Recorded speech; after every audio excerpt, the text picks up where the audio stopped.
Rajeev ചന്ദ്രശേഖറിൻ്റെ BJP അധ്യക്ഷനായിട്ടുള്ള കേരളത്തിലെ ഈ ഒരു വരവ് അത് വെറുതെ അല്ല എന്ന് തെളിയിക്കുന്ന തരത്തിലുള്ള പലതരം നീക്കങ്ങളും ഇപ്പോൾ രാജീവ് ചന്ദ്രശേഖറിൻ്റെ ഭാഗത്ത് നിന്നും ഉണ്ടായിക്കൊണ്ടിരിക്കുന്നു എന്നുള്ളത് വാസ്തവമായിട്ടുള്ളൊരു കാര്യം തന്നെയാണ്. പക്ഷേ അതൊക്കെ തന്നെ എത്രത്തോളം വിജയകരമാക്കി മാറ്റാൻ വരുന്ന തെരഞ്ഞെടുപ്പുകളിൽ അത് സാധ്യമാകുമെന്നുള്ളത് തീർച്ചയായിട്ടും കാത്തിരുന്ന് കാണേണ്ട കാര്യം തന്നെയാണ്. അതിനിടയിൽ തന്നെയാണ് ഏറ്റവും എടുത്തു പറയേണ്ട ഒരു കാര്യമെന്ന് പറയുന്നത് രാജീവ് ചന്ദ്രശേഖറിൻ്റെ വികസിത കേരളം കൺവെൻഷൻ.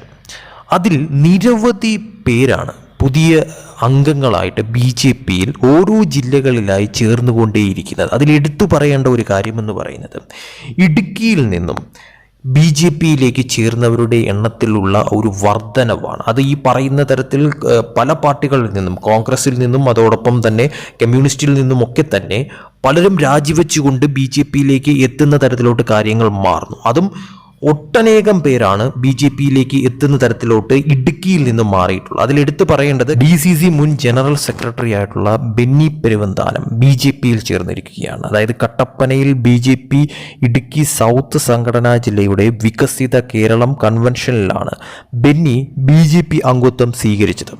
BJP സംസ്ഥാന അധ്യക്ഷനായിട്ടുള്ള രാജീവ് ചന്ദ്രശേഖറാണ് അംഗത്വം നൽകി ബെന്നിയെ BJPയിലേക്ക് സ്വീകരിച്ചിരിക്കുന്നതും.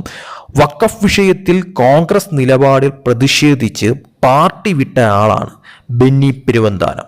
ബെന്നി പെരുവന്താനത്തോടൊപ്പം തന്നെ നിരവധി കോൺഗ്രസ് ചായ്വുള്ളവരും അതോടൊപ്പം തന്നെ കോൺഗ്രസ് പ്രവർത്തകരും അതോടൊപ്പം തന്നെ മറ്റു പാർട്ടിയിൽ ഉൾപ്പെട്ടവരുമൊക്കെ തന്നെയാണ് ഇടുക്കിയിൽ നിന്നും ഈ ഒരു പരിപാടിയിൽ സംസ്ഥാന അധ്യക്ഷനായിട്ടുള്ള രാജീവ് ചന്ദ്രശേഖറിൻ്റെ മുൻപാകെ BJP അംഗത്വം സ്വീകരിച്ച് നിരവധി പേരാണ് ഇപ്പോൾ BJPയിൽ ഇടുക്കിയിൽ നിന്നും ചേർന്നിരിക്കുന്നത് തന്നെ. ഇത് തീർച്ചയായിട്ടും കോൺഗ്രസിനെ സംബന്ധിച്ചിടത്തോളം അത്ര ശുഭകരമായിട്ടുള്ള ഒരു കാര്യമല്ല എന്നുള്ളത് വാസ്തവം തന്നെയാണ്. കാരണം ഒരു വലിയ കൊഴിഞ്ഞു പോക്ക് കോൺഗ്രസിൽ നിന്നും ഉണ്ടാകുന്നുണ്ട് എന്നുള്ളത് വാസ്തവം തന്നെയാണ്. അതിൽ ഏറ്റവും എടുത്തു പറയേണ്ട ഒരു വലിയ കാര്യമെന്ന് പറയുന്നത് ക്രൈസ്തവർ BJPയിലേക്ക് അടുക്കുന്ന തരത്തിലോട്ട് കാര്യങ്ങൾ മാറുന്നു.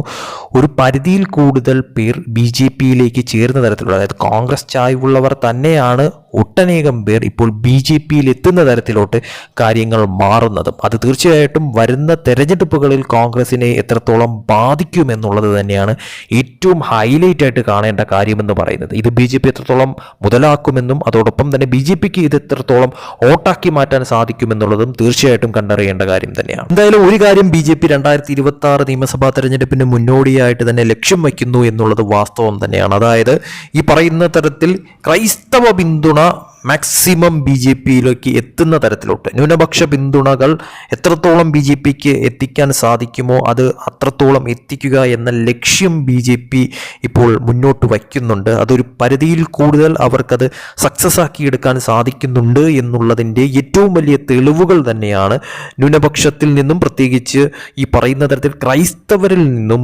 BJPയിലേക്കുള്ള ഈ ഒരു ഒഴുക്ക് വളരെ വലിയ തോതിൽ കാണാൻ സാധിക്കുന്നത് പലയിടങ്ങളിൽ നിന്നായിട്ട്. ഇത് തീർച്ചയായിട്ടും രണ്ട് പാർട്ടികളെ സംബന്ധിച്ചിടത്തോളം, അതായത് ഇടതുപക്ഷത്തെയും വലതുപക്ഷത്തെയും സംബന്ധിച്ചിടത്തോളം ആയാൽ പോലും 2026 നെഞ്ചിടിപ്പുണ്ടാക്കുന്ന ഒരു കാര്യമാണെന്ന കാര്യത്തിൽ യാതൊരു സംശയവുമില്ലാതെ പറയാൻ സാധിക്കുന്ന ഒരു കാര്യം തന്നെയാണ്.